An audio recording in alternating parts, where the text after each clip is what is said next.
Hello everyone, this is HuskyStarcraft here, back with some more StarCraft 2 Heart of the Swarm 1v1 action. This time it's going to be a continuation of the WCS series between first up in the top left side and down the bottom right side. It is going to be EG Alive. Now, I kind of said this a lot in the last games, but guys, definitely go check out the other games if you have not. Been taking a little bit of a break this week on StarCraft, been trying to rest my voice, but we are back with a vengeance. A vengeance. Doesn't that mean I have to avenge somebody? I don't know. We have to avenge the games that are not cast yet. Either way, we're going to be casting some StarCraft 2. It is, of course, going to be a TvP here on Akilon Wastes. Many people have died on this map, guys. I would say that this is one of the most used maps in all of StarCraft 2. And, yeah.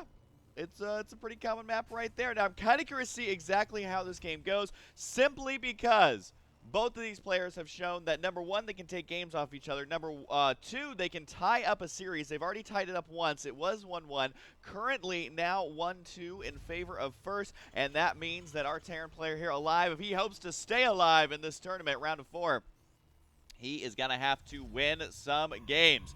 And I got to say, in the last game, I think that there just was not enough use of the EMPs, of the snipes, as the Ghosts were just getting the upper hand the entire time.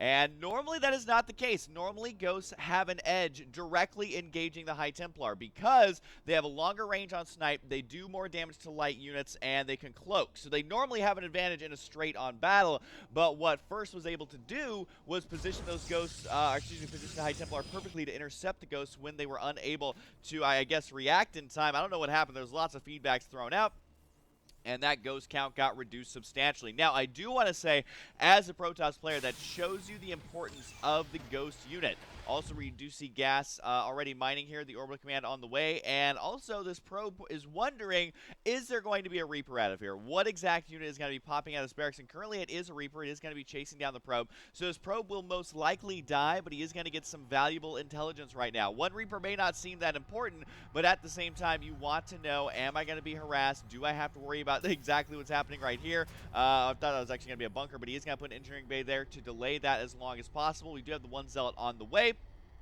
And this is actually going to be quite frustrating to deal with, as the Reaper right there does now spawn. Does he decide to send it out right away? No, he's actually going to scout for the probe here, and will, I believe, spot that probe. So this Reaper, the Reaper, he overrides the command, decides not to go that way. We'll see if that probe actually comes into effect a little bit later. And right here, you can see the engineering bay nearing completion, 1 second away, cancels the production of that so that he can actually cancel the engineering bay a little bit later and start getting that money back. So already a little bit of mind games going on here for both players, hiding the probe, using the engineering bay to delay this expansion, and now the Reaper out to try and make something happen here. And all of a sudden, you can see just how frustrated Alive is going to be, because this probe, this is a ninja probe, this is a parkour probe. He's actually managed to make it all the way back inside the main base where he should not be. We do have double Marines on the way. The Reaper has fallen all the way back as well. Now, the whole point of this Reaper was, I think, to number one, scout, and number two, actually be able to kill the Zealot that is killing the engineering bay, thus delaying the expansion even longer till the Stalker comes out. And you can see right now that with the first Stalker on the way, it's going to be a while before that Stalker does indeed get out. So, so far, I would give a slight favoring to first here.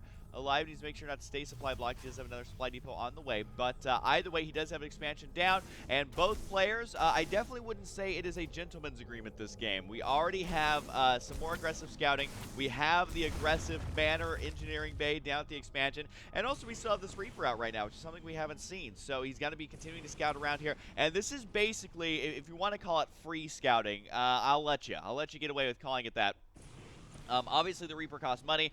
Obviously, it delays other tech and other units, but really, you should be able to keep this Reaper alive. It is much cheaper than going for a scan or something like that. Look at this. The Reaper's actually scouting all the way around the edge of the base, and the Forge goes down on the opposite side of where the Reaper currently is, as he wants to start getting those upgrades. And the Robotics, I believe, was spotted. I'm like 100% sure that was spotted. Yep, he was able to spot that, but not able to spot the Forge there. And really, the Forge does tell you a lot about what our Protoss player actually wants to do here. Is he going to play defensively with cannons? Is he going to go for early upgrades? Is he going to add on a lot of gateways? These are all options that become viable and scoutable, really, by spotting that Forge. So we'll see if the Reaper, though, continues to scout around. He will actually find a way inside the base, albeit barely, and is going to be able to spot that Forge now. So he knows about that. And the thing about the Forge is, number one, he sees the upgrade, so he knows that it's most likely armor, because armor is the most common upgrade to get versus Terran. And the Reaper does go down, flies off of the cliff there. He is never to be seen again.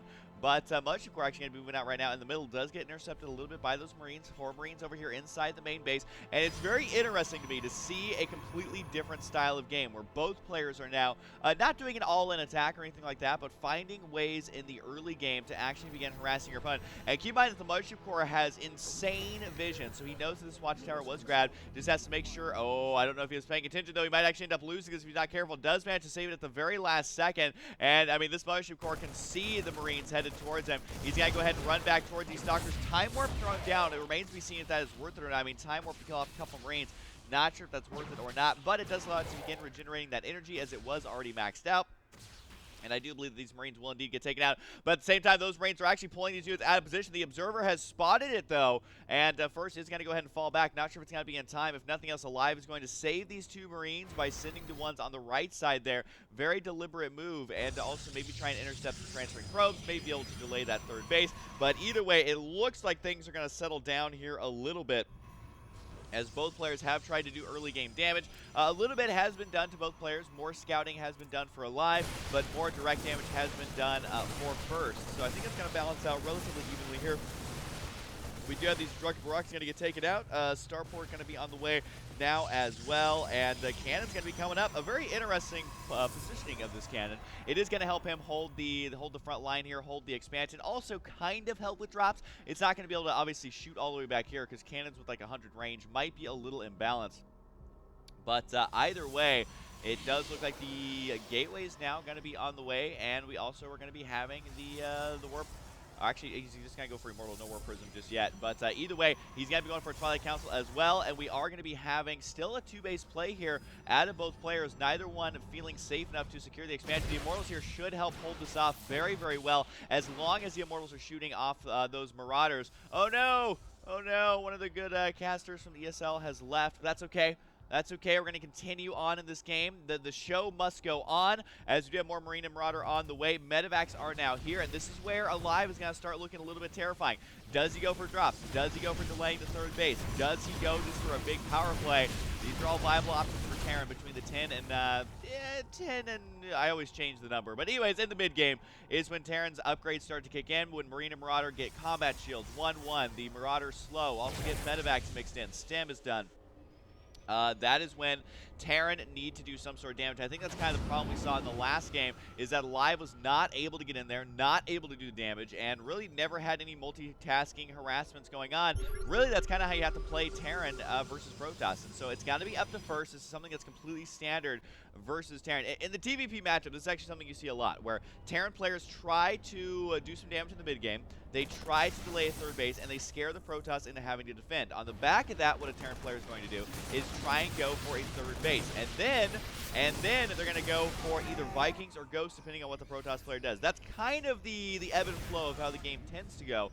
But right now we're seeing, instead of going straight for the 3rd base, we're actually going to be seeing Vikings on the way. Not a bad choice. Not a bad choice at all, because he's trying to predict, okay, there's Colossus out now. How many Vikings am I going to need? It's really the job of the Terran player to make sure he thinks ahead, make sure he gets the units that he needs, and, oh, Stalker's moving out of position right now. I think he's going to quickly back those up as soon as he sees the pylon under attack right now. And I guess say Alive needs to be going for some drops. I mean, these are nice, juicy probes over here on this fully saturated base, and it's going to be those Stalkers' job to try and prevent those drops from doing all that much damage.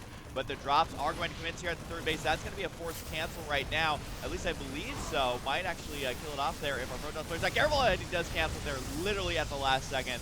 And StarCraft is a game of seconds, something you got to watch out for. So he is able to save those 300 resources and push his Crystal. There goes the Pylo Giblets all the way down there. But either way, this is, again, where Terran wants to be multitasking. That's exactly what Alive is doing. You guys know what game he's playing? Well, obviously he's playing StarCraft 2, but he's also playing the Deny game, which is where you try and deny those bases as long as you possibly can. And the longer you can do it, the weaker and weaker Protoss gets compared to where he would like to be. Nice split over here to try and get that concave, but nope, just decides to go ahead and retreat. And like I was saying, on the back of that, always want to try and take a 3rd if you're preventing the Protoss from getting his own 3rd, and that's exactly what's going to be happening here. Once again, big stem, big drop, and forces the cancel there. This army completely out of position. And it's so tough for Protoss in this situation to be able to deny these drops, because you have 3 relatively really spread out bases, and unless you want to be spending a ton of money on cannons, it's just difficult to be in the correct spots. And right now, let's take a look at the Stalkers over here. They do have Blink, which is great for dealing with those drops. Does take out a Marine, but see how many shots it took those Stalkers to kill off that Marine? This is what I'm talking about. Protoss needs to get that burst damage, needs to get the Storms, needs to get the Colossus, because Gateway units are just not going to cut it. They never do and never will, I feel like. I mean, there's very rare cases where if you are losing base after base like this, that pure Gateway units is going to win you the game. You have to find a way to get up Storm or Colossus, or find a way to deal with the Vikings. But I think it's going to be a little bit of both. We've got the War Prism Harass on the way. Going to be having Storm, going to be having Colossus as well. Alive right now. Only has 1-1. As he does have 2-2 now on the way. He's also going to be working on Terran ship weapons level 1. Level 1 right there. And that's going to be helping out those Vikings a great deal. So definitely something to keep in mind with that. And also, if he starts getting this armor upgrade, that does benefit Medevacs. It benefits Vikings, but it also benefits any of his ground mech army, which is currently non-existent, as going bio is completely standard in this matchup. And it does look like the Zealot's going to get taken out right away, as he was trying to scout around. But really, the War Prism is moving out down to the left side and might go for that third base. And this base is very, very juicy. There is one missile turret there, but that is not nearly enough. And this is where the pendulum starts to swing back into Protoss' favor. Able to get a third base up, able to get Colossus, able to get Storms, able to get upgrades, and able to start harassing with the drops and the counterattack. So, not to say that Alive is by any means out of this, but his freebie window of doing damage is now gone. He's going to have to rely on godly micro, and he's going to be going up against 1-2 attack on these Protoss units. He himself, the 2-2, not nearly quite done yet. I think First knows that he probably wants to go for it. Here's the Zealots inside the main base. Needs to go directly for the SCVs. They're going to transfer away, but of course that is going to be lost mining time right here. This number will start to go down a little bit as those SCVs are transferred away, and you can also see the rocks kind of get taken out right now, and actually forced to transfer away a lot of SCVs over there. But at the same time, the army is in position. The angle, though, is atrocious. Force fields literally saving that entire army. It's always funny to see Marine and Marauder try and break through the force fields. Like, how do I get around this? Unfortunately, they don't know how, and that means that they are going to, intimidate the Protoss army. They do manage to clean up this main base and actually kill off the War Prism there, so that's going to even up resources lost overall, even after chasing around those workers, but still only 2 workers killed for either player here. So this is a good series to be workers in, at least for this game. But I gotta say, Alive now starting to get the ghost. He has the Vikings mixed in. High Templar here, he's got full energy, does get a storm off and a feedback. He has enough for 1 more feedback. It's not going to happen though. Was trying, but not today. And it does look like right now, if Alive engages right here, he's going to be able to call off a lot of these Stalkers. Not sure why they decided to stay back. Storms on this little group of units down here, but they are going to kill off several High Templar, or at least 1. And honestly, 1 High Templar is all that it takes to turn the tide of the battle. And this is a very tense moment here because both players have their entire armies basically. It's all in at this point. They've got their armies out in the middle of the map. There's not a lot of counterattack potential. Actually managing to find a couple Marines right there to start counterattacking. Is he going to be able to reinforce or attack any of the reinforcements? We'll have to wait and see. But either way, this is what I'm talking about. Pure Gateway units not the best with no Storms mixed in. The Vikings are going to be taking down every single Colossus right here. All of a sudden, it looks like First, in a world of hurt, he's going to be losing absolutely everything. This is why you have to rely on the Storms. You have to rely on the Colossus. And he just wasn't able to do it. The 1 Colossus over here, sure, he's going to kill Marines, but how many probes have gone down? 12, now 13 workers overall have been killed in the midst of all this chaos. And guess what? Colossus versus Viking. Who wins that battle? That'd be a very, very boring UFC battle. UFC pay-per-view. Colossus versus Viking. And then the Viking just wins. And they're like, all right, well, that was boring. But either way, Alive now in a good position here to begin moving out and begin pressuring one of these either 3rd or 4th bases. I think denying the 4th base is the most ideal. There's really no probes down here, and he wants to make sure that it stays that way, as the 3rd base up there is a lot easier to defend, given that those rocks have been destroyed.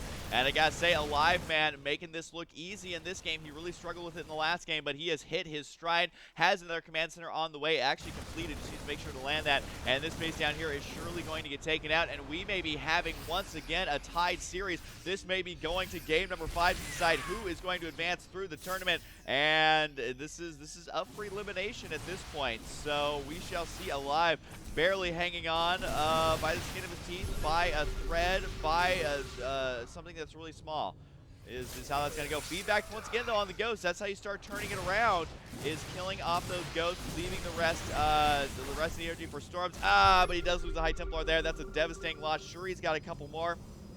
but he is running out of funds and running out of them rapidly. He's got to be able to kill off this entire army with storms and find a way to push out, but relying on that is not really going to work out. The Vikings actually just chilling over here. He knows that he can go for the kill here, and he's going to allow those Vikings to absorb the damage. I mean, there's no Colossus, so even just landing them is going to be a huge benefit to his army, and decides to get out of there.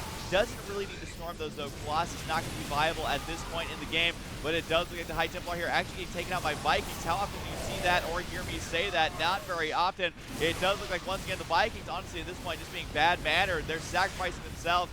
Really just bringing up more supply for more Marines, more Marauders, and more medevacs, which is all he needs now to start picking away at this army. Because if you have the micro and the army supply advantage, no amount of storms is going to save you. And it does look like Tymor being used beautifully here. Can he actually hold on long enough to get out any higher tier units? He now has the Archons here. Could go for the medevacs if he wants. He does manage to burn these down and is going to kill off quite a few. But keep in mind, our Protoss player looks like he's winning battles. That is not the case. Still way behind in supply. He's going to be down in bases in just a moment once SCVs actually get over here. And overall resources lost, favoring Terran, albeit barely, but that doesn't matter if he has the extra base to begin mining. That's just going to push him further and further in the lead here. So I got to say, first, he's got to rely on Storm. He's got to rely on trying to get out Colossus or something, because the Viking count, I think, is down to 0 now. Yes, it is. So Colossus switch is going to be the only option, but also walks right into this army, and that's going to add insult to injury. He was already super far behind, already trying to clear out this 4th base, but instead, it's going to be a win in game number 4 for Alive.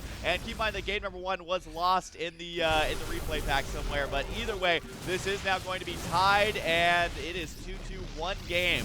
One game is basically all they face for elimination right now. The High Templar over here, Shuri's trying to feed back, Shuri's trying to storm. It's just not enough. You can see how difficult it actually is for a Terran player to kill off a hunkered-in Protoss.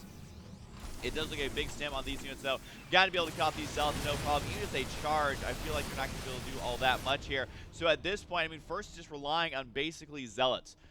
Oh, his gas income not going to be great. At 700 and 1100 minerals, that does not balance out to what our Terran players are doing. Keep in mind that Terran players do need less gas overall than Protoss. So Terran really need to focus on using those mules, getting those expansions up, and protecting the workers. Not so much for the gas, primarily for the minerals, as it does look like the drop's going to continue right now. And I gotta say, Alive hasn't really been dropping all that much. He's been trying to rely on pure micro alone, and sure, he's doing a drop here and there, but I mean, look at this. He's just getting eaten up by that storm, and those units inside are definitely squishy right now.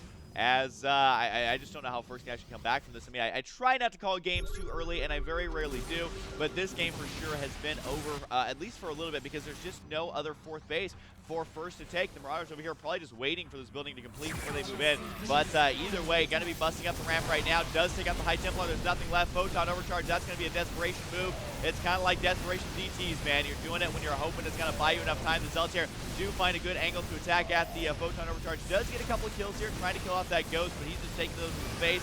And that's going to be it. The one last High Templar. Sure, he can storm, but he's not going to be able to kill off that entire army. Only able to get 2 kills right there. Reinforcements could be on the way. Also, we had the drop. Also, we had the 3rd base, or I guess technically, well, that's his 3rd base. He lost his real 3rd base. And the Archon over here, he does have 9 kills. Maybe he warped in for Storm. Maybe he just warped in to kill off workers. Either way, it's not going to be enough. But I got to say, this was a very scrappy win for Alive. He ended up losing a lot more than you might think. Sure, right now it's starting to snowball.